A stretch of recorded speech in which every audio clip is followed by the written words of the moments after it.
Yo, what's up, everybody? Welcome to episode number 5 of the South Park Phone Destroyer podcast, Procast. That's what we call it. We got SDNW here in Abiogenesis, like usual. Jammin, thanks for raiding everybody over. Thanks for taking care of them for that 3 hours. I saw that you guys were watching the South Park episode, so let's all pray that he doesn't get banned. Make sure you get rid of the VOD right now, Jammin, right now. Jammin's gonna get that DMCA claim. All right, how you guys doing tonight? Doing all right. Hanging in there, man. Can you guys cold, but, you got a cold? Yeah, well, I've had a cold for like the last week, and I'm just on the tail end of it. All right, well, everybody in chat will pray for you to get better. Pray to Satan. Pray for Abio. All right, guys. So, not a whole lot going on, but we had the whole Dougie change. We had the mecha change. We had some really fun challenges in the last couple weeks. So we're gonna just start off right away, and we're gonna talk about Mr. Dougie. Mm-hmm. So Dougie is a fucking beast now, and Barrel Dougie especially can really. You said he can like two shot a level 25. It's fucking crazy. I think so. He hits like a fucking truck, dude. That's nuts. Yeah, right. he definitely takes my bar when he fucking hits me. So how many games have you lost to Dougie so far, would you say? None. Like, I think maybe like I actually lost maybe 1 or 2 games to Dougie like at the last minute that I wasn't able to stop. But I mean, it's few and far between. It's he's fine. He's definitely usable now, but I don't think he's like god tier or anything. Yeah, he's definitely better, and I think that now that he is better, it'll be only a matter of time till we start seeing more level 6s, and then that's when he really becomes an issue, because level 5s can just be, you can kill him with Arrow Storm, and you can kill the Paladin at the same time, so that combo doesn't work. But at the same time, if you're not running Adventure, if you're not running something that has something like that, Dougie coming at you, and then a freeze ray dropping on your shit, tough to deal with, man. Yeah, for sure. I had someone drop a Dougie right off at the start on me, and I just let it take my bar because I didn't have an answer in my hand. So I just let him take the bar, and just went back to setting up a slow push. Another Dougie comes in, fucking takes the next bar. It's like, dude, what? Like, why? Why do you have 2 fucking Dougies in your deck, you asshole? Double Dougie all the way. Yeah. Fortunately, I had Satan in my hand for anything else after that, because I was like, dude, I'm just straight drop Satan on this little fucker if I see another Dougie come in, because there's nothing I can do. Yeah. Dude, that'd be great. I've probably combusted 1 or 2 Dougies for sure. Yep. I tried to lightning bolt one, and the shield hit like right at the time, so that really pissed me off. But one thing I noticed is that most of the time you can kind of use it to your advantage, because he's almost always gonna die to the blast unless he still has the Paladin shield, or I guess Kyle of the Drow Elf shield, whichever one. And a lot of the times, if he's using a Dougie to take 100 or 200 health off you, off your first bar or something, don't try to defend it at all. Just let him take it and use the 4 or 5 energy that you would have taken to try to defend to push, because he's out 4 energy, possibly has low energy. Most of the time you already have shit on the field, because you very rarely get shot with a Dougie on a like you said, like right at the beginning. That's pretty rare, because a lot of the times it's going to get countered by whatever they have. But I mean, honestly, them playing Dougie is not much different than them lightning bolting your new kid, Right. Right. They've essentially spent 4 energy to lightning bolt you for a shitload of damage. Yeah. And it's a lot of damage. Let's be real here. Yeah, and the power, or which one freezes? Is that Power Fist? Power Fist, yes. Yeah. That change was really good. Like that, I didn't even know that it. So if you didn't know, and when he hits, he does AOE freeze around new kid now, and I didn't even know that. So the first time it happened, he froze like I don't remember what he froze, and I was like, "What the fuck? Where did that freeze come from? What's going on?" It's pretty strong. Not gonna lie, he will take a bar if he gets to your fucking tower. Yeah, and I mean But I don't think the Dougies in the story mode have changed at all, though, because I was doing some of the story mode earlier, and I was doing one of the Dougie fights, and I noticed it. It was It was actually the Power Fist Dougie fight, and he wasn't. He didn't freeze me anymore. Uh-oh. Yeah, I guess that would make sense that they never changed, because I don't think they changed Imp Tweak in there either. Like when he spawns, he doesn't do anything, and actually he's broken. Like when Imp Tweak spawns, he just sits there and nothing happens. Same thing with Bounty Hunter Kyle. He really doesn't do anything either. So yeah, I just don't think they ever really did anything to update the PvE levels. Yeah, which I guess is fine. Yeah, I mean they're kind of. It's not that big a deal. For not many of us still play it. I think most of the people that we talk to and hang out with probably have them mostly done. I think there's some of the fantasy ones I don't have finished, but I have like 780 total done. So how much is the total? 900 something, I think. 900 something, yeah. So that would be I think maybe the fantasy ones I have 10 a piece each because I just never did them. Yeah. But don't forget, guys, everybody in chat, you can add questions. The instructions are right here. I'll make them a little bit bigger for you. So as far as Dougie goes, let's kind of list all the combos that they can use. So Dougie plus Paladin is a pretty obvious one.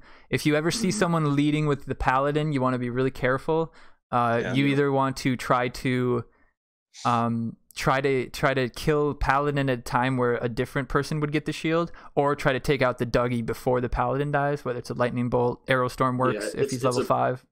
It's a pretty tricky combination to deal with if they just straight up lead with the Paladin, and then that's the only card they play on the field. Like I've seen a lot of people do that for first bar, like just guaranteed first bar. They just go ahead and throw a Paladin. Paladin dies, straight into a Dougie that goes straight to your bar and takes it. So if they time it wrong, you can deal with it if you have enough new kid HP. But other than that, there isn't much getting around it. You can transmogrify. Because transmogrify shoots through shields, so that'll stop him. And Arrow Storm will stop him, and Satan will stop him at a high enough level. So, and the Arrow Storm shield on though, right? What was that? Not if he has the shield on him though, right? No. But I mean, you would wait for Paladin to get up to your tower. When they play Paladin and Dougie at the same time like that, you can Arrow Storm him. Yeah, and most people will play the Paladin a little bit before play the Dougie a little bit before Paladin will die, because if Dougie gets the shield right when he spawns, he won't still have the shield when he gets to New Kid, so he could get hit by an assassin. And most of the time, one hit from an assassin will kill him if it's like on the same level, if you couple that with the New Kid hits that are happening. Yeah, like level 5 Dougie, I think I can take out with a single hit from my level 4 assassin and like a new kid zap. I think that's enough to deal with level 5. But if they have level 6 Dougie, then yeah, I think you would have to have a level 5 assassin to hit him to be able to take him out, and probably still would need a 1 or 2 new kid zaps. I would imagine he has a lot of HP at level 6. Yeah, I was playing level 5 Prophet for a little bit, and I didn't like it. I didn't enjoy it.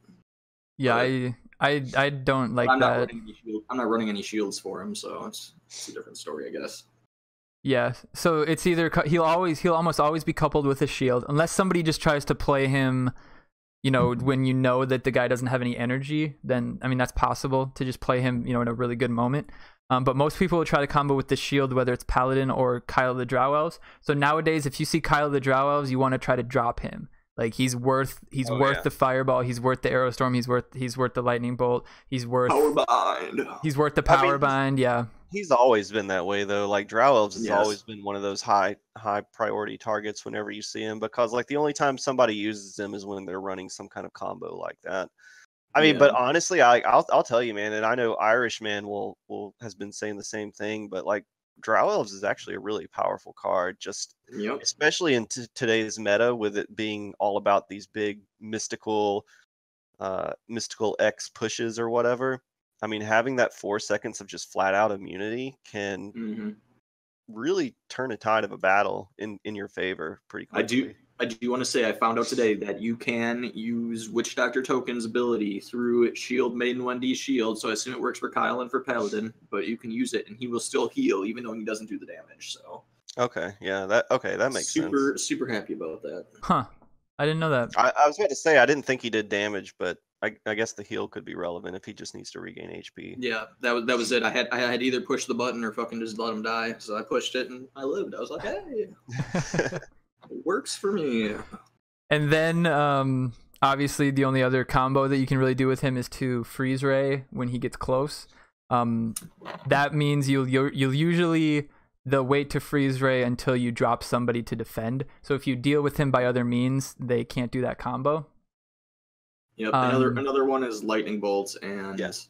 and unholy combustion. Yeah, And I've seen people straight up do the full like nine energy unholy combusting my pallet or my choir boy trying to just take a bar. Right. So I've seen not that the most with effective strat, but I mean, I shouldn't say it's not the most effective. It's not the most cost efficient strat. Right. I've noticed that with Space Warrior Token, where people will, once they get into level 6, people will try really fucking desperately to get an open look and use his ability, whether it's Fireball, Unholy Combustion, Lightning Bolt, whatever it might be. Yeah, it's super cheesy, but you know, Cheesy, yeah, that's a great word to use. But I guess it can work in some cases. I feel like it's definitely not something that you're gonna see too often. It's definitely probably something more in like the middle tier where people with like a level 5 or maybe who were lucky enough to spend the time to get the level 6s, definitely use it more in a range where the people won't be, probably able to deal with it as easily. Yeah. Yeah. Well, I think a level 6 Dougie just on its own, he doesn't need any support. You can just drop him and just do a big old chunk of damage. Yeah. Like honestly, when I think about it, it's kind of like using Marcus Glanzer. It's kind of like using Marcus. You know, you're dropping him, you're only expecting to get one pillow. Right. Off, and if you get 2, it's like, well, yeah. Yeah, This guy exactly. But sucks. it's not like he has a super awesome body or anything. I mean, he can do some work and stuff, and he's tanky and everything. Right. But He's pretty much only good like against swarms because he attacks pretty quick and he'll definitely one-shot any of them. Except some cocks. He doesn't kill some cocks. Level 6 Dougie, you only need to get one hit off on him though. I mean, he does enough damage to where he'll take almost a full bar from me. Yeah, barrel Dougie definitely. Yeah, and I'm a level 20 new kid, and it takes almost a full bar. Yeah, I was playing on my Adventure Lock deck, which is like level 13 or whatever, and somebody dropped a level 2 barrel Dougie, and it took half of my bar. Oh my god. So that was pretty funny.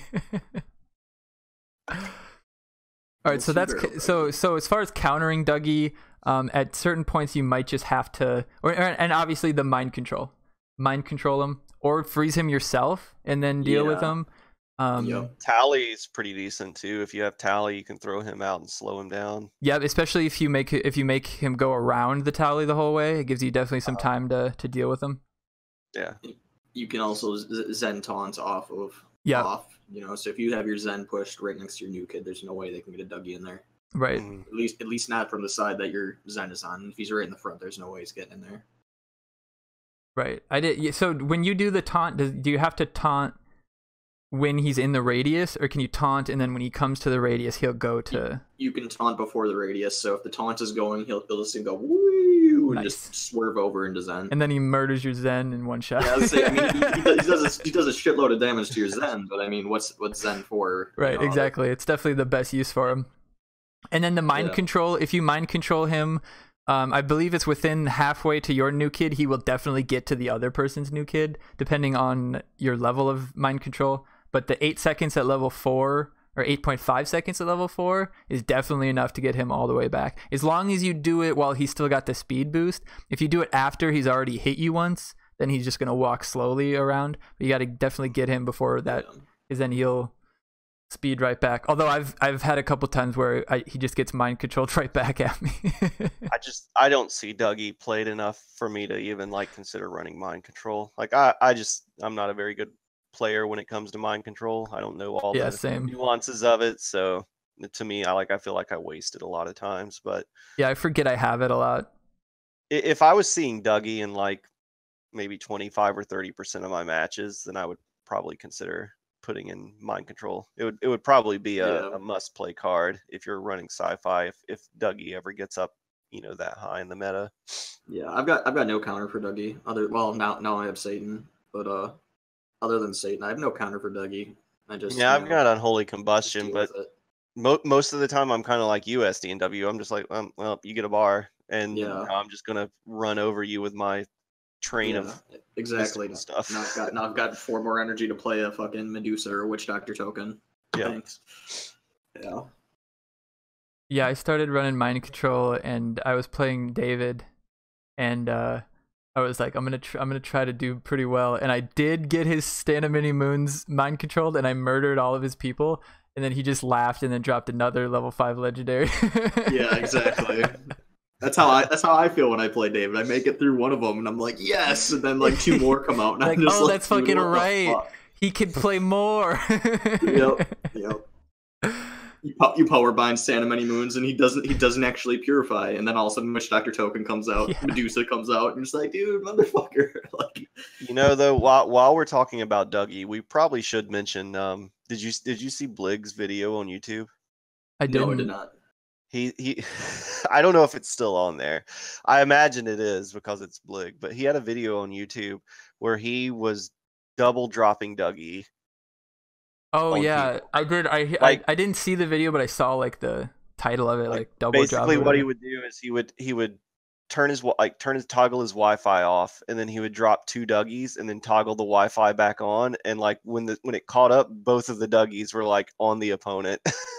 Oh my god. It was like sketchy as fuck, man. He's like, but of course, like he was playing with like a different account. It wasn't for sure. Account.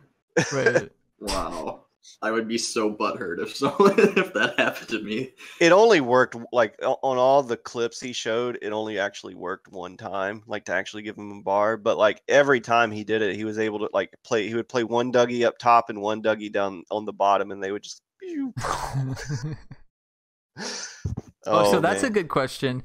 Is it, as a Dougie player, is it best to play him on the top or bottom line, or is it better to play him right in the middle? Because wouldn't it be a quicker Middle's avenue? faster. Yeah, middle's the fastest route. Yeah, middle is faster. However, Just I more feel likely they have there's shit stuff- there.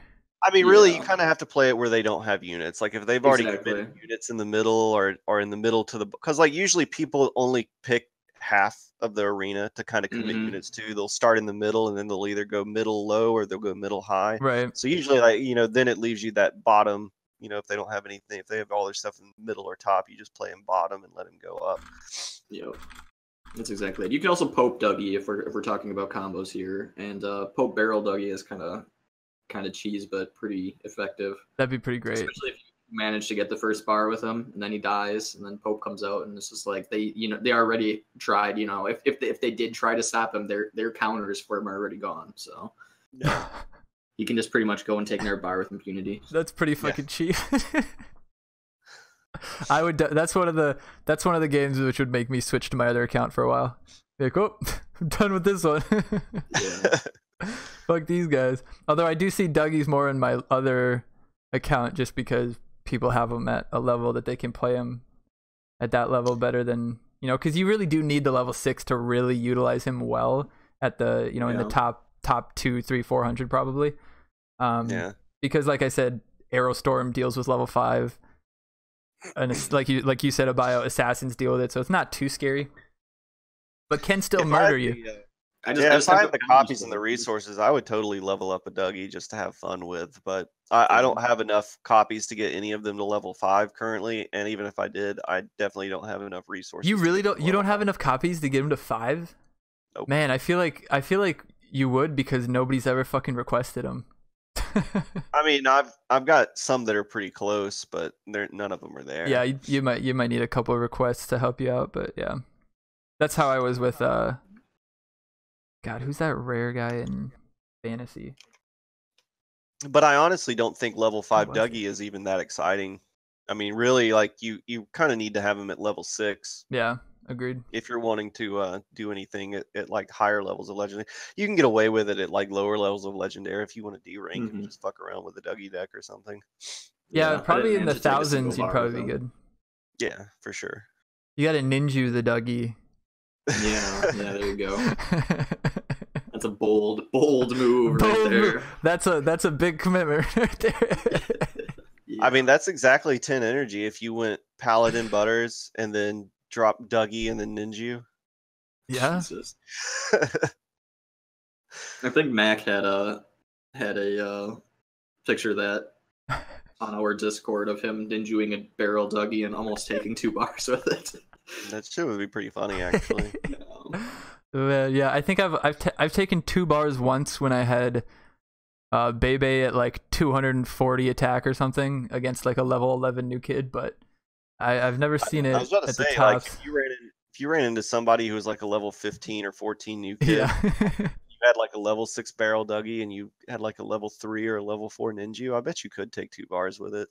I have almost 3 barred someone with that. So yeah, it was a combination of a lot of level 4 legendaries and the ninja, and they did 2.5 bars, and I was just like, oh my god. Yeah, when they all attack at the same time and that's the exactly blast what it doesn't was. You affect just see them all hit, and it's just like boom, and you're like. I've only ever 2-barred somebody one time, I think, that I can remember. Oh, that's good It times. was a while ago, but yeah. It's pretty much. I used to do it a lot with when you'd get a really good death ball going in Mystic Fantasy back in the day. Mm-hmm. Like you get all your cards on the field, and they all just manage to hit right at the same time. Mm-hmm. Yeah, you get Paladin and PK hitting at the same time, for sure. All right, so the Dougie changes also came, the mecha change, and I think we all are in agreement that the mecha change is awesome, perfect. SDNW definitely likes it. Yeah, actually, I don't see why people are complaining about it. Honestly, I really, really don't, because it was a really good change in terms of balance. I understand that people are upset that he has lower attack than Pope, but I guess on the last dev stream they're talking about nerfing Pope now, so rip me. But his knockback was out of control for what his ability was. You know, there was just no way you could get to him. Right. So you knock back. I get think too knock close. back, You mind control. Yeah, for sure. I think Pope does too much damage for what. Yeah, I mean, I just hope it's a stats. I just hope it's a stats nerf and not a bringing him back to 7 energy. Because if they bring him back to 7 energy, that would be. What terrible. about the person that he revives comes back with 50% health? That would make you rely more on the spell, like the healing spells a little bit to try to get back to normal. Would you think that would work? I wouldn't even fucking run him. Yeah, I don't think it'd be worthwhile. Yeah. Also, I'm with SDNW. I think really all they need to do is lower his stats. I think he just has a little too much health and does a little too much damage, and he could probably like increase his movement speed, because like as it stands, like you can poke back a Zen Cartman and they move at basically the same speed. So like if if your Zen Cartman dies and you're just like, okay, I'll just poke him back, and you have like a 3-cost Pope and a 3-cost Zen, no problem, right? Yeah. I'm also worried that they might consider doing the old Pope effect. If you remember, or is random summon. No, not it wasn't random. It was he would summon the last dead card, but at his level. Yeah. So if you had like a level 6 card and you had a level 4 Pope, he would only bring back that card, but at level 4. Yeah. And it was just terrible. It was so bad. He was 7 cost, and like you couldn't have him at a high level back then. It was worthless. I mean, for you that won't be too much of a problem, but I mean, even for most people, like you're bringing back like a level 4 Sexy Nun Randy, or a level 3 6th Element Randy, or a level 3 Witch Doctor Token or something, so really like even that change isn't going to hurt too bad. I guess at this point it's not terrible. I'm just thinking back to when I had him at level 2 and was just like, why can't I bring back level 6s? Why? That's pretty crazy. I didn't know that it was like that. Well, I do know. I actually just found out today that he brings them back at not max level, at base level. I didn't know that. Oh, really? Yeah, I didn't know that either. Yeah, I didn't know that either. That's good to know. I guess Yeah. not bad. But yeah, I think I agree. I don't know if you really have to touch his health, but I think definitely he needs less attack. The argument is that Mecha attacks faster than Pope does, but it's like it's not like a 2-to-1 ratio. It's like a 4-to-3 ratio or something. Yeah. Pope's attack speed is like super slow, but still, just for the amount of value you can get out of him at 6 cost, I could totally see a stat adjustment on him. Everything else, and maybe a speed increase on him as well.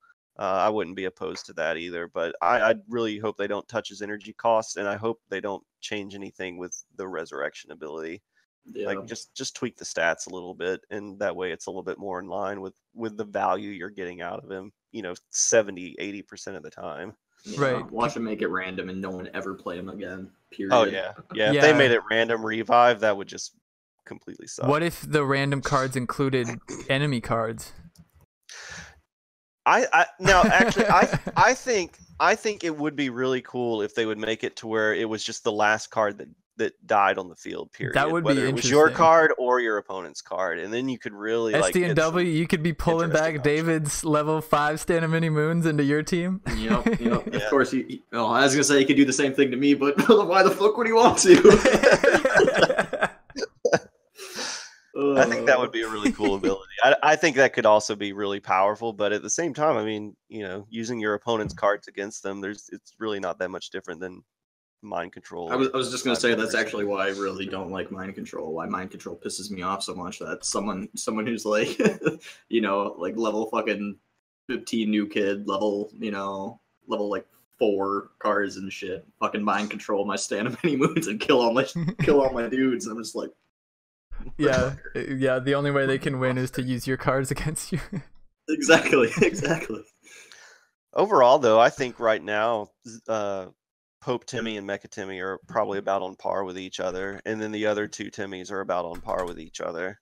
But I think the epic and the legendary one are definitely a step above Catapult and Pirate Ship at this point. Yeah, for sure. I mean, Catapult has his place in some challenge modes because the extra bodies that the rats create can really fuck shit up. We'll talk about that a little bit more with the Death Wish. He definitely did good for the Timmy's Death still Wish. really good though, man. Like I still unholy combust him. I mean, oh yeah. Well, okay. So SDNW, you asked like why would people be mad about the mecha change, and it's simply because they were running level 2 mecha in high level legend because they fucking could. Yeah. And now that now you need to have him at 3 at least, or else he's not good. Yeah. So they're like mad that they can't do that anymore. Yeah, I ran level 2 mecha for a little while, and once I got Pope to level 4, I really didn't ever look back. Right. I was just I'm only 1 copy away from level 3 Mecha Timmy, so I'm just waiting to get it. But even if I get level 3 Mecha Timmy, I'm not 100% sure that I'll replace Pope with him. Yeah, I don't. If they nerf Pope, then maybe. But I run Pope in Mystic Adventure, and then I run Mecha in Mystic Sci-Fi. I don't fuck with Pope in the Mystic Sci-Fi. Yeah. I play Pope in my Mystic Sci-Fi build just because I can bring back. I mean, bringing back Sixth Element Randy is And if I could bring back, if I had Osimo, I probably would switch to that. But I don't have the mats to get Osimo leveled up enough. For sure.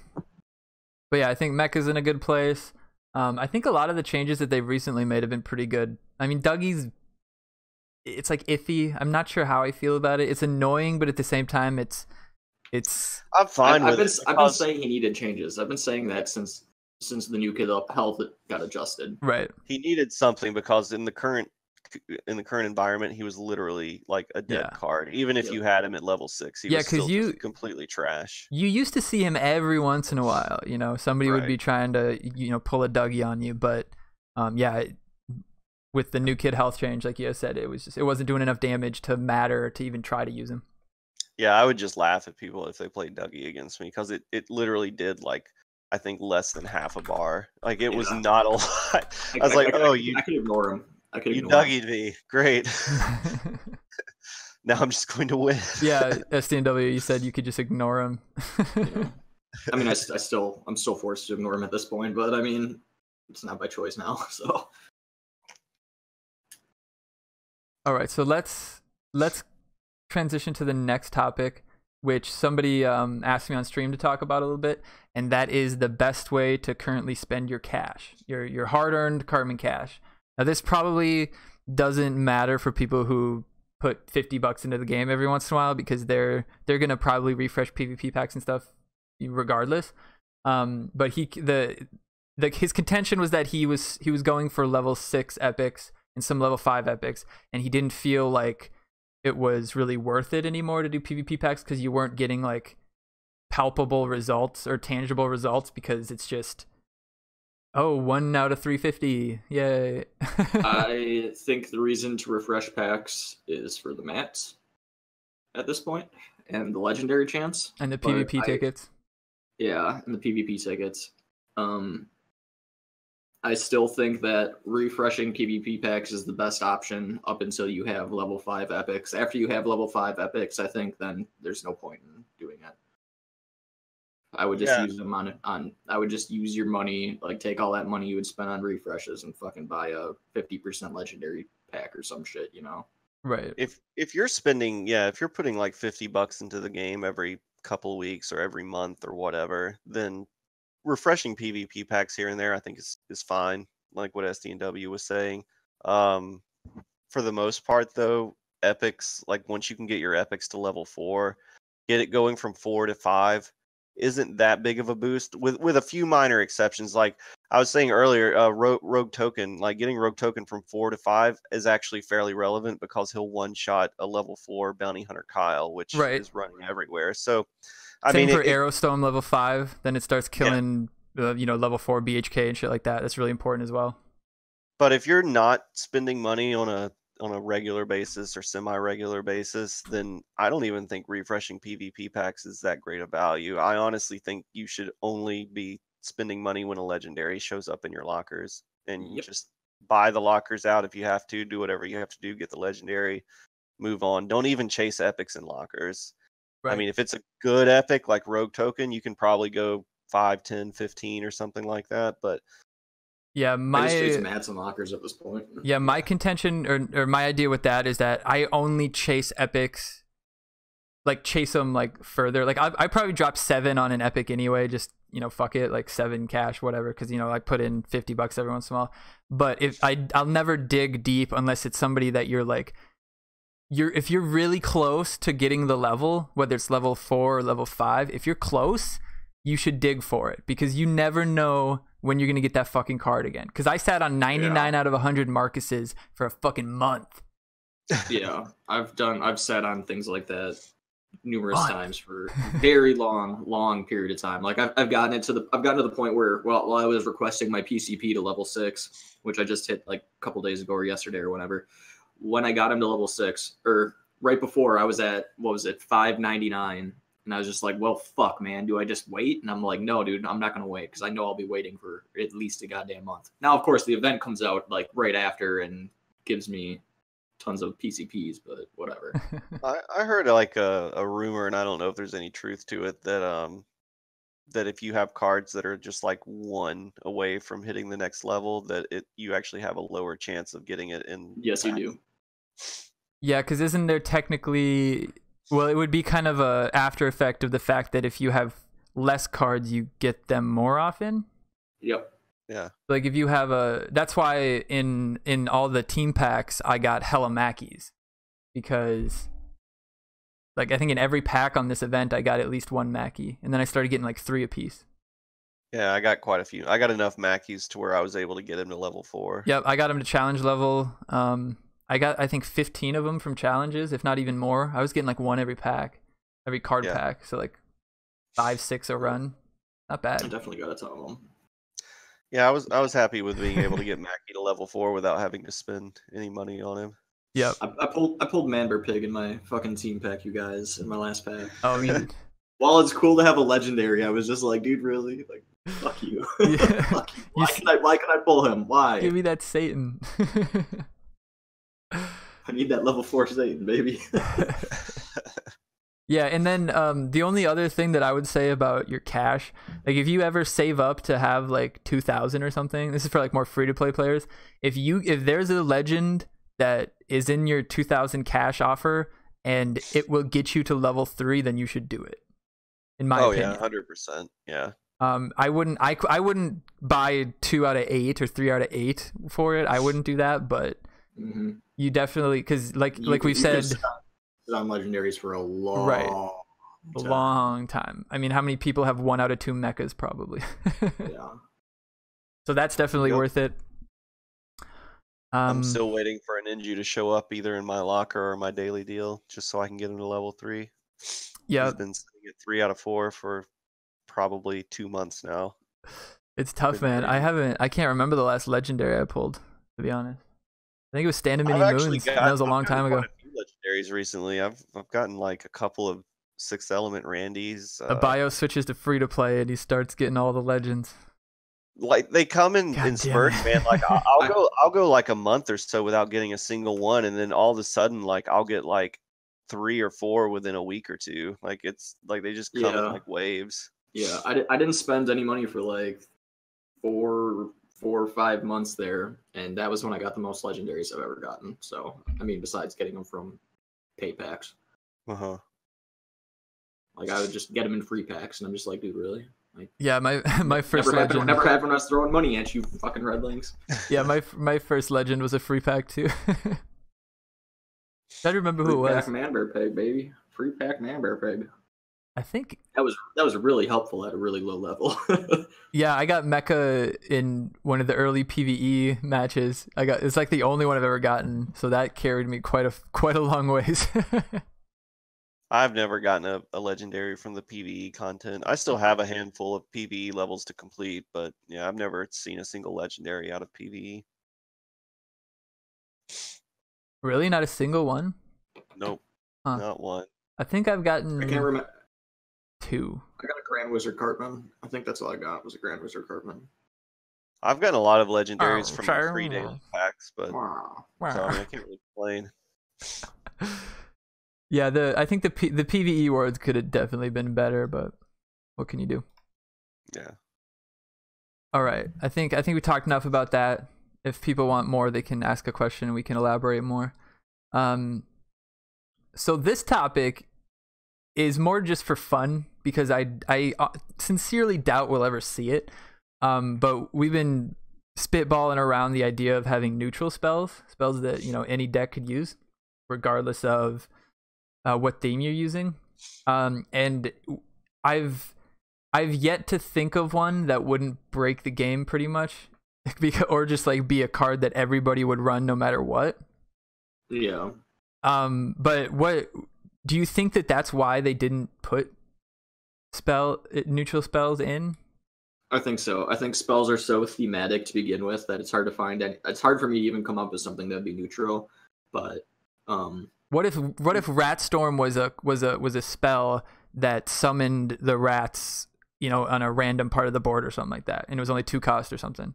You know, just like a wave of like rats, like Kenny and Stick of Truth. Yeah, like exactly, like Stick of Truth, just wipes everybody out. Because we were thinking you could do like before Mackie came out, we were spitballing about a grounded spell. Like, it'd be Butter's dad, but it would only affect kids, or something like gravity, or maybe something where it pushes everybody to their back home to their new kid.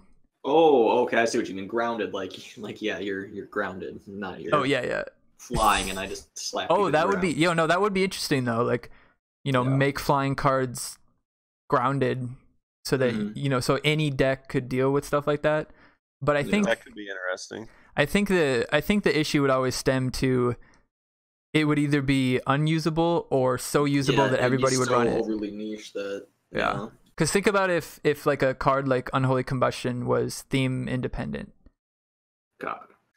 They would just, I mean, basically they would just have to make it like a less good version of, like, so if they made like a neutral lightning bolt, just make it, you know, 4 energy and just do less damage than the regular. Or maybe even 2 energy and less damage or something. Like, so just like a kind of extra card that you throw in to your deck to round it out. Yeah, it'd be significantly less damage, but sure. Yeah, I mean, anything like that, just make it a less effective version of whatever it is. Because if I had a 2-drop spell that did 50 damage that I could like kill the BHK that has no health, like 1 sliver of health, I'd probably fucking do it. I like the grounded idea. I think that's pretty cool. I mean, either making it to where flying cards can be hit by, you know, or maybe flying cards within a radius or whatever can be hit by melee units for a period of time or something, or make it to where it like excludes a unit or a group of units from a battle for, you know, X amount of time or something. Smoko just reminded me of something that I've thought about before, is like weather effects. So I don't know if you guys play like Pokemon or anything like that, but there are numerous different weather effects that buff certain types, I guess. You could do it buff certain cards, or do damage over time, or things like that, you know, or speed up for the entire field or slow down for the entire field. Like, you could have like a snowstorm card Oh yeah, or you could have something like for a while, and every card on the field is slowed. Yeah, I think the best way to do that would be to have like a weather tower energy staff kind of card where you put it in the back, it'll slowly tick down, and then while it's there, everything's ice, and so the enemies are all slow, or everything's like covered in void, and so your fantasy cards are stronger or something like that. Because that could really make you theme up. When we were playing around with our clone game for our clone South Park game, it was called Weather Generator, and it was just looked like a box that just fucking controlled the weather. So right, that'd be cool. Or maybe it's a neutral card, but depending on what theme is the most represented in your deck, it changes. That could be cool. That could be really cool. Because then you'd have the deck building would get a little bit more complex, where he's like, okay, I can't run this card because then my deck switches to adventure heavy, and then it would be a different effect or something like that. Because they do keep track of that, where the borders will change based on what you have the most of. Yeah. A 2-cost card that causes a random effect. That'd be kind of fun. Or what about a lot of other games have like a 3-cost spell that will summon a random 4-cost card or something like that. Yeah, that could be interesting. There's a lot of random stuff they could do, but I think that there's so many ways that they could take the game and so much shit that they could do. And I think in the recent cards they've really shown that they're changing shit up. They're making stuff interesting. They're making effects interesting. Ever since BHK, the card effects have been pretty nuanced and pretty cool. Yeah, I agree with that. Yeah, I really love the BHK is over the top. BHK is over the top. Yeah, I wouldn't have put the heal in. Yep, fuck that shit. I think I had someone take a bar with that because I was just waiting for them to all push up so I could drop Satan on them. And they had like a Paladin Butters that was like about to die to my bar. And Bounty Hunter Kyle just managed to take the last kill and fucking healed him back up. And I'm like, which lets him take 3-4 more hits. Yeah, I've had that happen. Yeah, it's the worst. And like that is like the quintessential like lucky play in my opinion, where you can't really plan for that for BHK to get the last hit unless you play him into like a rat swarm or something, sure, like that. But if he happens to get the last hit on Zen Cartman, like that's just fucking blind luck. So and you can't tell me that he planned that completely, Yeah. I think that happened. Me and Spooks were playing a game where it was just kind of a blind luck game because he mind controlled my BHK just because he wanted to get the extra attack stacks, is what he told me. But when he mind controlled it, my Witch Doctor was using his ability, but because he wasn't in range of the BHK, but because I played a dog poo, it pushed Witch Doctor over into the range of my BHK, and then it ate my own BHK, and I was like, fuck you, Spooks, and then I quit. Nice. But then he's like, dude, yeah, I didn't even mean for that to happen, but it was awesome. So that's why I do like this game, because there's like just random shit that happens sometimes that's just hilarious. Yeah, for sure. But yeah, we'll if you guys have some other neutral spell ideas, drop them in the questions and we'll look at them. We'll look them later and talk about them. But now we switch over to the challenge mode. And we can talk about the last 2 challenges, which honestly, I think were some of the best.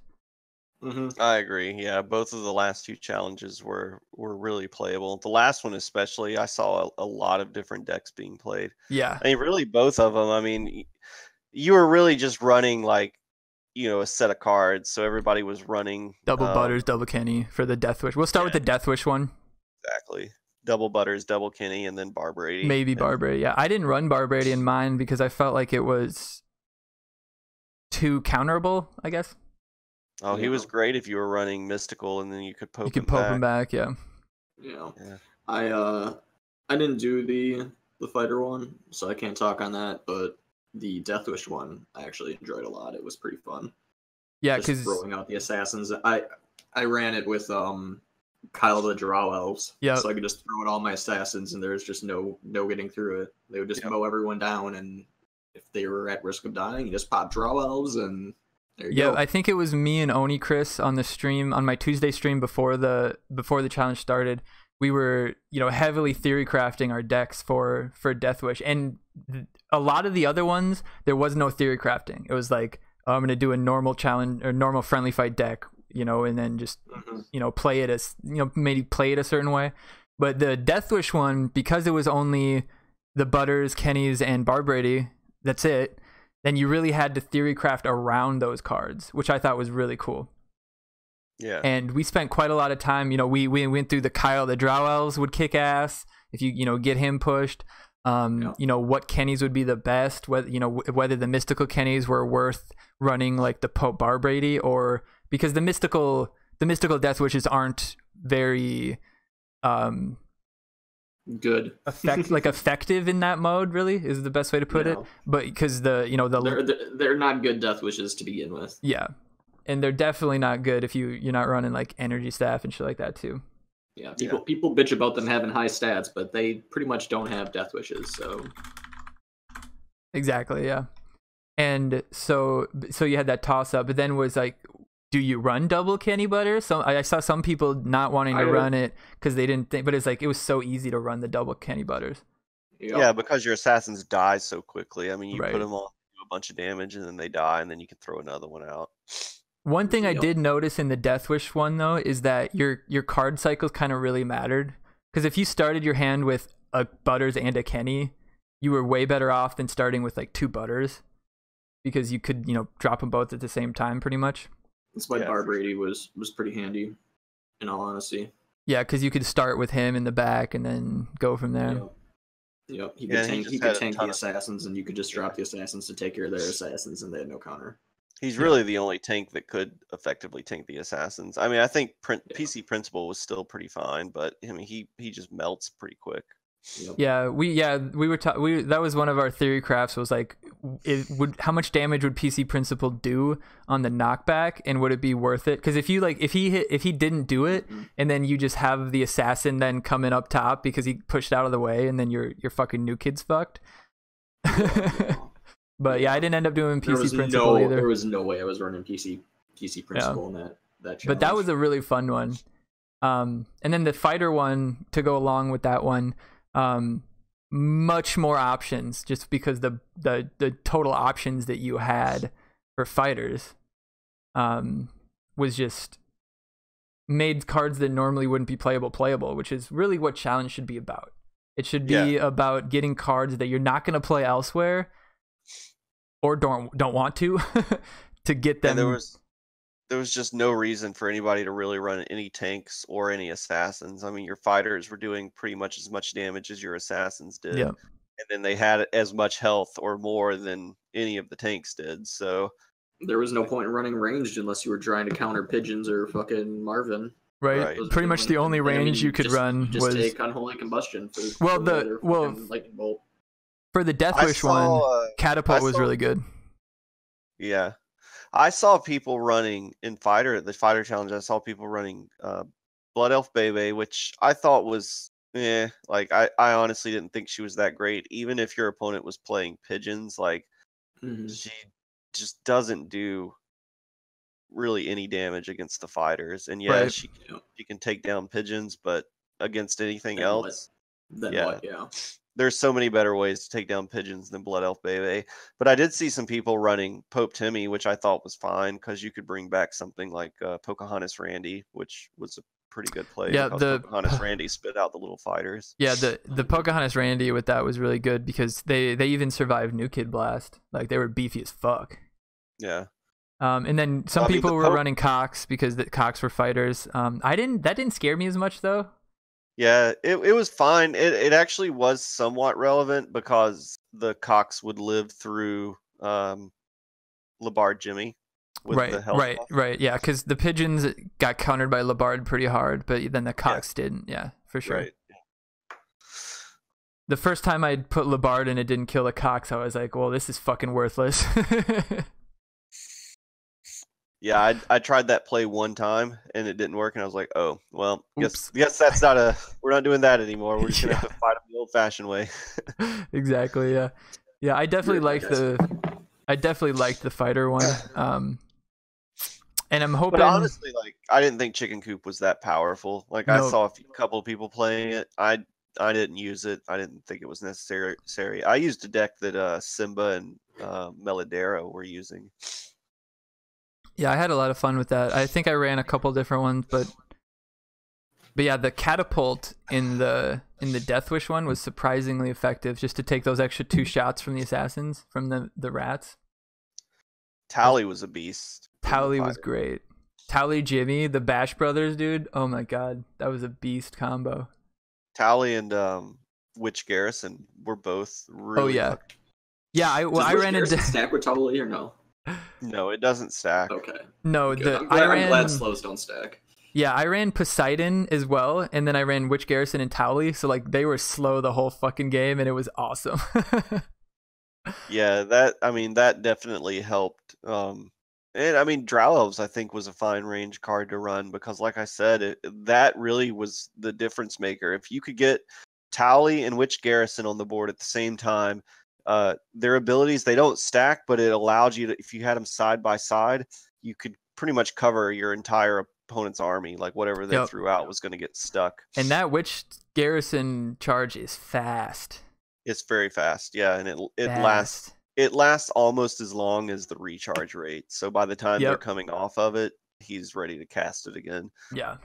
It was, definitely very good. And like I said, the reason that it was so good in that is because it was all about how much damage could you stop your opponent doing, and then how much could you do. So you were wanting to just because it's just fighters going at each other. There was a lot of like just drag out brawls in the middle of the arena, and it was a lot of fun. I enjoyed it. Yeah, I didn't see as much Hallelujah as I thought I would. I saw a ton of it. Like I was running Hallelujah. It was for sure. Yeah, but I didn't see it used too often because I know like maybe once a game, but usually you could kill the people quick enough with the right. It's all really that was all about making sure. Terrence and Phillip were fucking beast, but it was making sure that that your cards attacked the same card. Because once the shit started getting spread out, like you were just sitting in middle blasting each other away, and it was just like it was a lot about getting position on your opponents, definitely, and managing Terrence and Phillip, playing them at the right spot at the right time was a huge game winner. Like getting your TNP to attack one of theirs while they're attacking separately was just such a big deal. And that's why Terrence and Phillip was good in the Death Wish as well, because they didn't get one shot and it forced 2 targets, which is so important in something where the people have 400 attack. The Fart Brothers, man, if you could play them well, they did they were excellent in both, and they just attack so fast, man. Dude, they were beast mode, man. Like the fun thing about the fighter challenge, for me, it was fun because the type of games I like to play. But once you got like a good push and you kind of got the advantage, you could win with that. Yeah, you were pretty much leaning on it, especially if you were running Hallelujah. You could just lean on that, and there was nothing your opponent could do. I mean, they're playing one or two dudes out when you've already got 3 or 4 out on the board. Like you just we didn't even talk about fucking Starvin' Marvin. I think. I ran Starvin' Marvin. He was good. He was useful. That bastard. He could take 2 bars, man. Like, and if you were running Hallelujah like I was, if they didn't have I would just play him, man. Like at the beginning of the match, I'm like, Starvin' Marvin. Yeah, because I bet a lot of people didn't have a single range card in their deck. Do you have an answer? And even if they did have a range card, he would still take a bar. Yeah. Even if my opponent played Blood Elf Bebe, he was still taking a bar. Yeah, you'd have to Labard as well to chunk his health to get him to a point where Bebe could 2-shot him. But that's why I know there were a few people that were running Bebe, and I was like, I really think you need to run Bebe. She's really not that good. Either put a hard answer in your deck, Lightning Bolt, Unholy Combustion, something like that, or just if your opponent plays Marvin, you lose a bar. Right. Yeah, he was definitely a tough card to deal with for sure. I was pretty mad at a couple of plays where somebody beat me with a Marvin. Simba's mantra for that week was, if it's in the air, we don't care. Yeah. That's how it was, man. I ignored quite a few range cards, like Bounty Hunter Kyle, like whatever. I don't care. Right. Yeah, he wasn't gonna do much. He does dick for damage, and it's three energy that you're not spending on a relevant unit. Right. Yeah, that was the problem with Hallelujah, I think. I mean, not that I played it, but under most circumstances, it's more effective to use that 4 energy to drop another card, right? You know, rather than heal. So yeah, especially when you're all dropping fighters like constantly, everyone's gonna be fighting everyone. People are gonna die before you can really get a solid. Yeah, dropping like the witch doctor or something. You could get off. Yeah, it's not like you're running tanks that you're saying they're soaking damage and specifically coordinating around a hallelujah. It's harder to do with fighters like that. Right, because you could have somebody at half health, and by the time you spawn your hallelujah and it goes off, they played Terrence and Phillip and already killed that guy. So yeah, definitely, it was definitely probably 2 of the most interesting challenges as far as like the deck building went, and then the play style was really cool because it definitely changed the way you played, which I think is the coolest part. I liked the tank one, or whatever was called the the big ticket. Yeah, that was a good one too. Big ticket challenge. Just because I just played my normal deck. I was just like, here we go. I'm just gonna play my normal ladder deck. Imagine Satan in that one now. Oh dude, that'd have been so fucking nuts. So much health. You know it's coming though, man. Like I kind of called it because after I forget which event it was. They had an event a couple weeks ago where one of the new cards they released was really good. The Witch Doctor one. It was the Witch Doctor one, or Witch Garrison. Sorry, wasn't it? No, it wasn't Witch Garrison. It was the one before Witch Garrison. Who was before Witch Garrison? Maxi. Oh, Maxi. Yeah, it was Maxi because Maxi was a dope in that next challenge. Yeah, that's what it was. Yeah, they did a challenge where Maxi was really fucking good, and then I was like, oh, watch next week. They're going to do a challenge where Witch Garrison is really good, but they didn't. It was the next week. They skipped a week, and they waited for Mackie to come out because Mackie was also a fighter, and Mackie was decent in this. He was pretty good, yeah. It depended on the deck you ran. If you ran a deck that could really take advantage of his ability, I think he was good because that extra damage on your units kind of helped your side take over. Like it helped you win that. I'm sad that he only affects kids. Yeah. And I mean, Mackie himself, he had a decent amount of HP, so he was basically like almost another Witch Garrison. But yeah, so they waited for Mackie to come out, and then they ran an event or a challenge where Mackie and Witch Garrison worked. So I'm just waiting, man. Like within the next week or two, they're gonna have a challenge mode where Satan's gonna be like the shit, and I don't fucking have him. Double your war cry goes off twice. Yeah, they'll do something like that. Double war cry or something. That would be a sick challenge, man. That'd be so much fun. Double hook hand Clydes, double Marine Craig. Well, I don't know. Double Marine Craig wouldn't work because it wouldn't stack. Never mind. Yeah, or if they just can Clyde, it goes boom, takes out one target, dashes to the next target. Let's be honest. More than likely, what they'll do is they'll just increase stats of units that have war cry, just like they did. Yeah. That's honestly probably just so much simpler for them to do something like that than to come up with like a huge change in how things work. But the programming, because I mean they have to do it. You know, we haven't repeated a challenge yet, which I think is great. And how many in an entire year, we can transition from here to actually talk about the anniversary stuff. In an entire year, how many repeated events have there been? 3 tops, like Man Bear Pig, and then a couple other ones. It's 3 or 4, I think, which I think is pretty fucking impressive.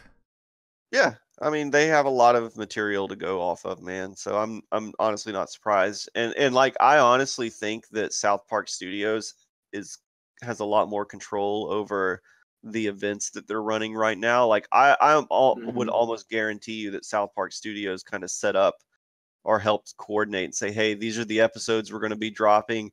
We want you to do events that line up with all these episodes. So like I think all this stuff has kind of been planned out for quite some time. Yeah, I'm not sure if they even want to do if they even suggest events, but they definitely have to tell Foam Destroyer like the second they have the idea for the next episode. Right. They have to be like, yo, because I mean it takes I mean, I'm sure Red Lynx is sitting on a fuckload of cards, you know, that they can just drop something whenever. They've had Satan was data mined, you know, forever ago at the start, but right.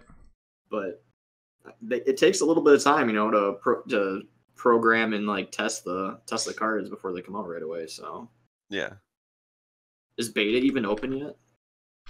I don't know. I'm not on iOS. I know they were actually getting people in, or they had actually invited some people, but I'm too alpha for beta. Yeah, I haven't heard anybody say anything about it. Yeah, unfortunately, us Android users can't get into it yet. But so anniversary so far has just been the one reward pack from the anniversary, which was 20 cash and a hat. Do you think they missed a zero? Was it supposed to be 200 cash, you think? Do you think they missed a zero? No, I think they gave you exactly how much they intended on giving you. Yeah, I was pretty fucking upset with what they gave you. That was pretty dumb. Yeah, I had really high hopes that they were going to, like, on the anniversary, like, not 10,000 cash for everybody. Not necessarily release a new theme, but be like, yo, here's the preview. Boom, boom, boom, showing off all the superhero cards. Like, it could have been like a sick trailer, you know? I was like, please, they're gonna do it. They're gonna do it. They're gonna do it. I have this much faith left in you, Red Links. You're gonna do it. You're gonna do it with that much faith left. 20 cash. Yeah, all their free rewards have been trash, though. I mean, some of the other ones have been what, like 2 common cards and 5 mats or something. All their free shit has been terrible. Yeah, it's pretty bad. I mean, like the 20 cash, just what is it like? It doesn't symbolize anything. Like it's just it doesn't. It's not enough to do every now and then, you know. Yeah, it's not enough to do anything. Like I figure, I've been playing this game for a year, and it's not even enough to refresh a pack, man. Yeah, it's nothing. And I think, but I'm glad that they brought out double PvP weekend. That's nice. We haven't seen one of those in a long time. Yeah. And to couple with an event, because usually it was double PvP tickets without an event. Mm-hmm. So it's nice that they coupled it with an event. So while you were grinding out your card wins, you were getting hella packs if you were, refreshing. So definitely this weekend it's worth refreshing. I should maybe refresh this weekend. I don't know. So go from 20,000 to 40,000 tickets. I refreshed a few PvP packs while I was doing the event just to totally worth it. Yeah, I've been grinding it out on one point deck, and I'm like halfway done now. So yeah, I noticed you had like 85 points or something. Oh my god, it has been a lot of grinding. Like, I figured you wouldn't change your deck at all. Every spare moment I just sit there and grind some more, and it's just like, all right, this is stupid. Fuck.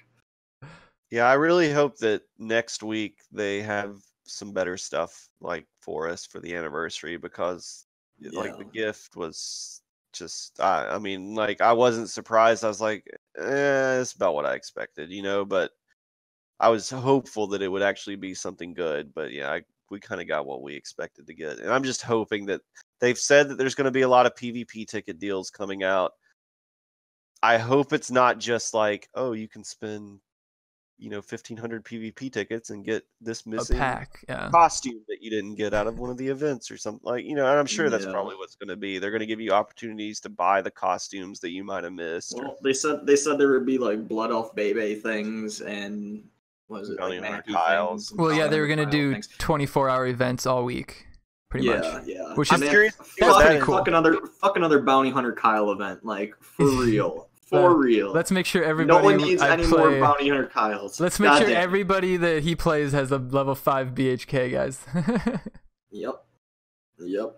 They did 3 Bounty Hunter Kyle events, didn't they? 3 or 4? Yeah. It's fucking stupid how many Bounty Hunter Kyles they love shoving down people's throats. They really love sci-fi more than anything, dude. I swear to God.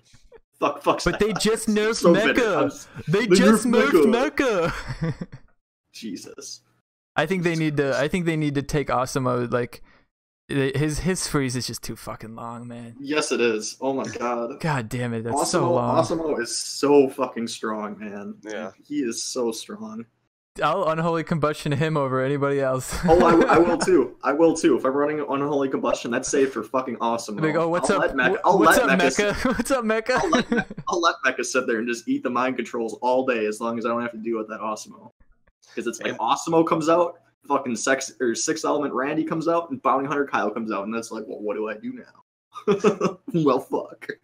God. Yeah, Osimo's good. Fucking hate that.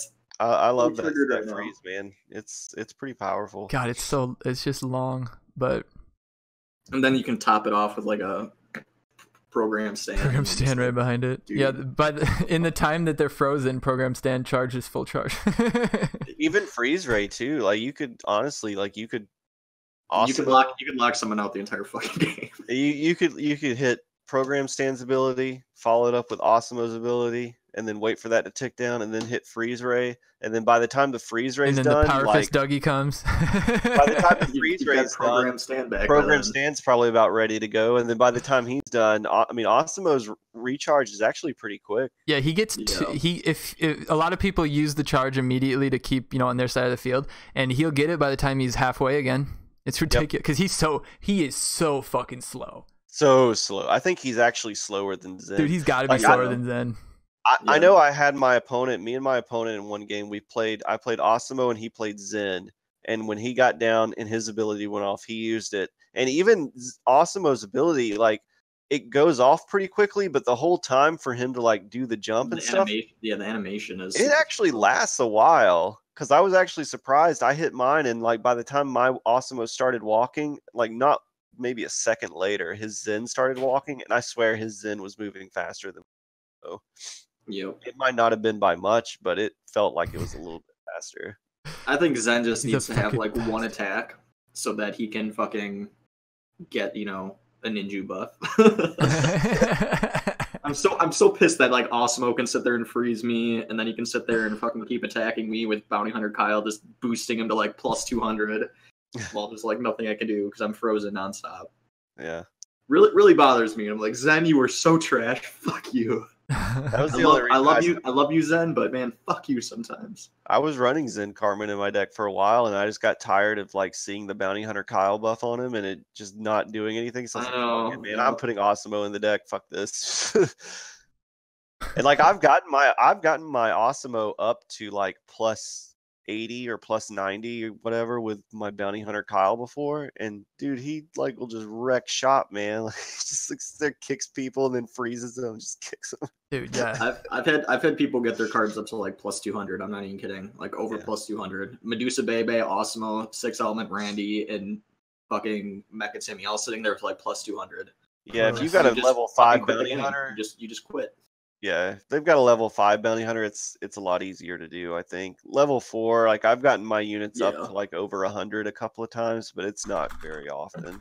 Yeah, this was like in a top 10 ladder match, so like it got to the point that there was no way I could do. Yeah, Medusa Bebe getting that buff is fucking sweet, man. I love it. Yeah, I think Medusa Bebe needs a buff. I think Medusa Bebe needs a buff too. I don't think she's. I think her snakes could use a buff. That's exactly what I think. That is exactly. I'm not even joking. I really think that her snakes could use a buff. The poison, if the poison was more effective, it'd be awesome. It doesn't need to be a huge buff, and I think that's exactly it. I think they could just make the poison actually kind of do. Like you said, Abio. I think you mentioned last stream if the snakes did like damage per second based on their level. So it's like 3 damage per second or 4, or maybe it's double that, whatever it might be. That would be a really good way to do it, I think. Yeah, they only do like fucking 10 damage per second. Dude, if it's even that, it's probably less than that. I've seen people with like a tick of health purple for a very long time. Exactly. I know. I've sat there and thought that, that mecha is totally gonna die here in the next 2 seconds, and he just sits there and kind of stares at me, and I'm just like, no. Why aren't you dying? Why? I think the damage on the snakes are their poisons like 1 a second. It's got to be something. It's so low. It's so low. It's negligible. You don't even need to. Yeah, you can't even see it like tick down. Yeah, that's the only thing. I mean, her health and her health is fucking ridiculous. I mean, she's got a lot of fucking health. Yeah, her health does. That's why I'm fine with her attack speed being low. Yeah, her attack speed sucks. She is a tank. She's a tank just like Satan is a tank, I can't tell you how many times people have dropped like assassins on her when I'm playing, and they still die. Yeah. And then I'm able to play a fighter, and the fighter's able to walk up there and punch the assassin before the assassin can kill my baby, and then I just hallelujah, and I'm like, all right. I like when they drop double assassin on you, and you manage to kill one of them with Medusa before they even get to you, so they stop and turn and start attacking the snake, and you're just like, that's right, fucker. That's right. Yep. Especially if she has the fucking ninja buff or the bounty hunter Kyle buff. Oh yeah, she just starts one-shotting things. It's disgusting. Yeah. Ninja's really good, man. I cannot wait to get 3. I want to start running Mystical Fantasy and play Chicken Coop and Ninja buff all the chickens. I was messing around with Ninja on rats the other day. Doc McCock on the ladder. He's like super high on the ladder right now. He's fucked him up a few times with Ninja cocks. Like he'll get a whole because I'll have Zen sitting out there, you know, fucking tanking everything, and I think he also has. Does he run? Yeah, he runs Mystic too. So he'll have like Zen out there and just a pile of fucking cocks will come out and just 125 because he's got like level 4. Yeah, waste the entire field. I mean, it only takes like 1 bar and stuff, but I mean, it wastes the entire field when it goes off. Oh yeah, that's pretty awesome. Now I'm looking forward to playing him so I can drop Satan on that shit.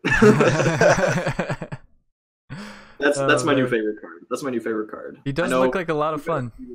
We've had a few people talking in the comments, and I haven't gotten a chance to answer them because we've been talking. But they want to know what my opinions on Satan are and stuff. So I figure we could probably talk about that if you want to, unless there's anything left to go on. Well, we can talk about the South Park episodes quick, and then go to questions, and then you can talk about that in the questions. Perfect.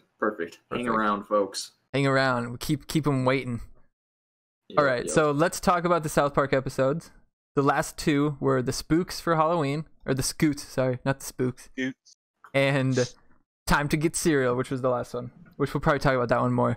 The Halloween one, I actually really enjoyed.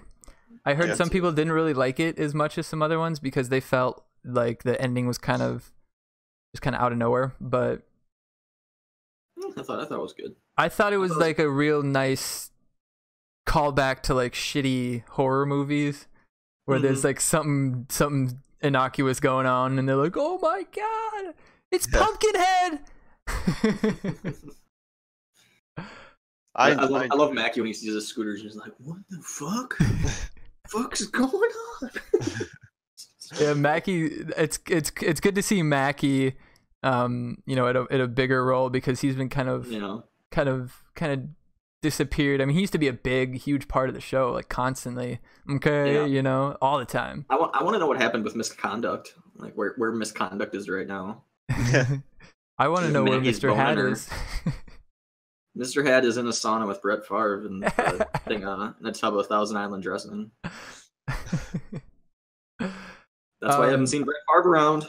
Okay. And then it was also funny how they kind of were talking about like, you know, all the candy's gone. You had to go get candy, like it was the end of the world almost, sort of thing. That was pretty. That was pretty funny. They have a great way of South Park. Yeah, they have a great way of you know, bringing a certain, I don't know what you'd want to call it, like a motif or whatever into something just completely unrelated. Yeah, I love how they could do that. Shoehorning it in. There you go. And then my favorite part, I think, was when he goes to the supermarket and everything is fine. Everything's just fine. And he's like, "Hey, where's the candy? Aisle 7. He goes to aisle 7. There's people dead. Everything's fucking fucked up. And then the supermarket elevator music is just going on. Yeah. And then Lolly at the candy store pulling out the shotgun. Yeah, like, he's like, I gotta protect my family too. And then Integrity Farms, it's like, you don't think they can get out here too? Yeah. I love how they're holding hands, just waiting to be like run over, like it's a zombie film thing, you know, where they're just like coming to terms with like we're fucked, you know, just one last embrace before we die. Oh man, that was so good. And I love how they're bringing in Integrity Farms a little bit in not every episode, but most episodes.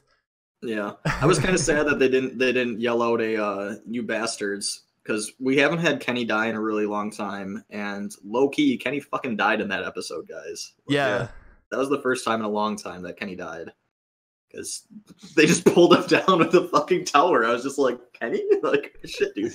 You gonna get down before you pull that fucking tower? Right? Yeah. So I was kind of upset that it wasn't just like, you know, like, because sometimes when Kenny will die in the older episodes, it'll be someone like miles away. You bastard. bastards. Like, it's just like a known thing to everyone that Kenny just died. I was kind of hoping that like the boys would just be like walking and be like, you bastards. Yeah, just be like, or like say it like unrelated to his death. Unrelated to his death, like they're talking to someone and they call someone bastards like right as it happens. Exactly. They're talking.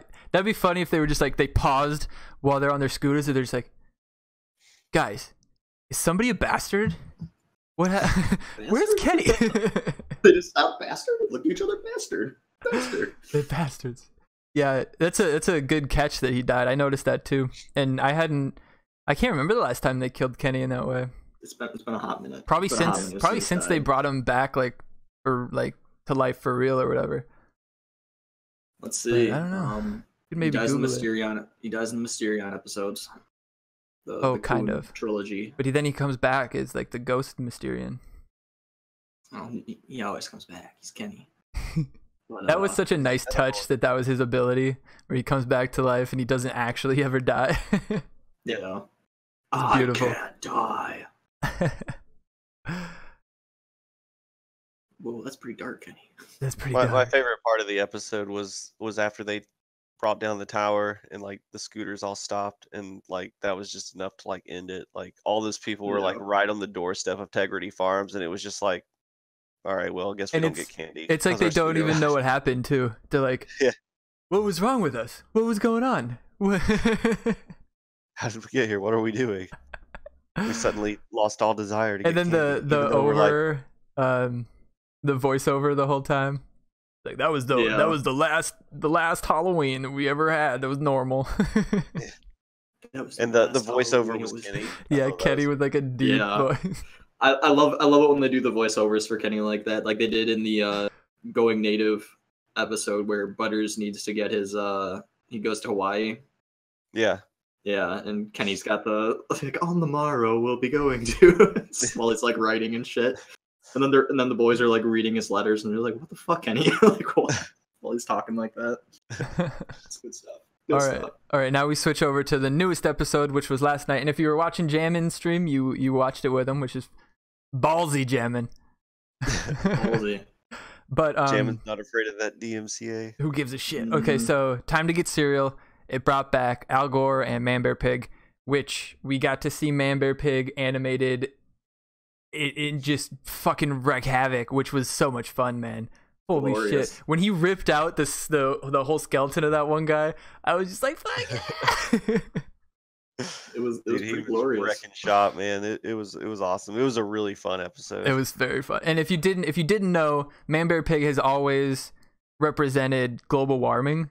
So in the original Man Bear Pig episodes, they were kind of joking like they didn't believe him, like it was fake and nobody believed in global warming. And now they're kind of like saying, hey, Al Gore, you were maybe right. You may be right. Sorry.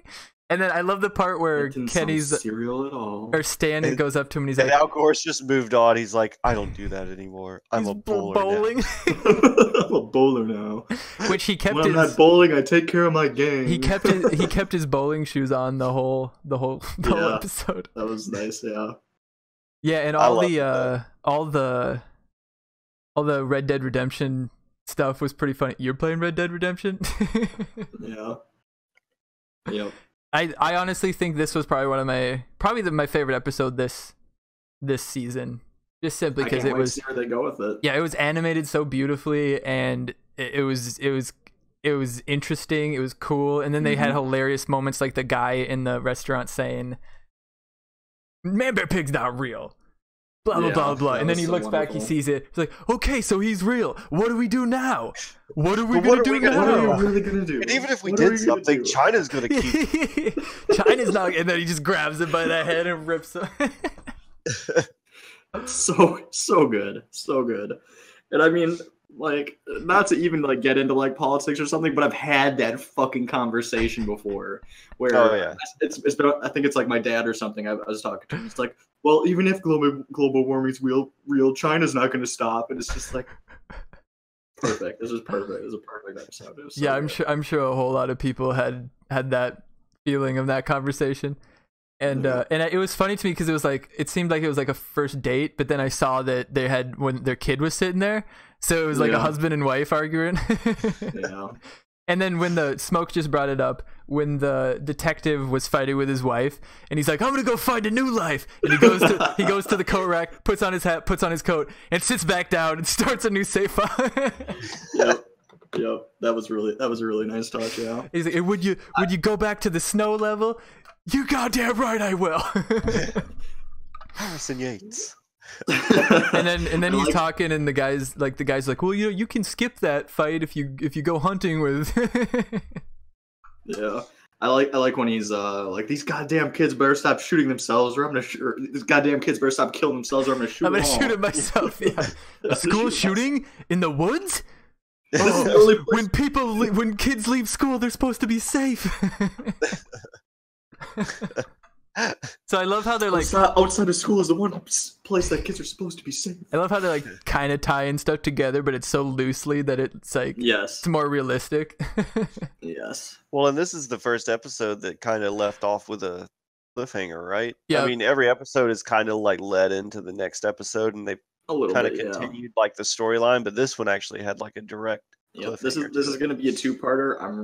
I'm hoping for it to be a trilogy. That'd be awesome. Because I really like the Manbear Pig premise. Have they done Gore is fucking hilarious. Have they done a 3-part since Adventureland or Imaginationland? Yeah, they did Song of Acid. Oh yeah. Yeah. Yeah, I know. And they also did Mysterion Rises, I'm sorry, the Coon trilogy and the Game of Thrones trilogy. Yeah. Oh yeah, the Game of Thrones one. I totally spaced on that one. Yeah, that was another one that was really, really fucking good. Like trilogy. I mean, all their trilogies have been like really super good. So that's kind of what I'm hoping. It's basically like Bigger, Longer, Uncut. You know, it's the same time because Bigger, Longer, Uncut was only like an hour 10 minutes tops. They released like Imaginationland like as a full like movie. Like, you could go and buy it in stores as just a full movie. Or nice. It was a really good trilogy. Yeah. All right, I think that's good for the South Park episodes. Unless you guys have something else you want to add about the last one. No, they were both really good. I think out of the two new ones, Time to Get Cereal was my favorite. For sure, I agree. I'm looking forward to the next week. Like I really am. I want to know what happens. This whole season's been a lot of fun. It's kind of gone back to. It feels like they're kind of going back to like the old way of instead of just having one long story arc for the entire season, it's like a bunch of little individual stories, but they do still kind of lead into each other a little bit more. What the original? Yeah, little callbacks here and there. Yeah, it's like they've gone back to their like. I don't know if I want to call it their golden age, like between like season like 11 and what was it? Maybe season 10 and season 18. We're all just really super, super solid fucking episodes the whole way through, and I feel like they're kind of going back to that now. Yeah, so it's much welcome change. Yeah, it's definitely. Also, the animation has been stepped up like something. Oh yeah, it's their animation is really good now. Yeah, it's come a long way from cardboard cutouts. Oh, dude, for someone that actually like watches and like, animation. It's good stuff, man. Yeah, like I said, the Manbear Pig murdering. Oh my god, that was fucking fun. Or just seeing him running, I was just like, yes. God, imagine if Manbear Pig ran in game like that. Like just made it like just start sprinting towards your new kid. Just like what would you do? That's his enrage when it gets halfway. He's just like 50%. He goes to all fours, turns into a headhunter. All right, so now we'll move on to questions and SDNW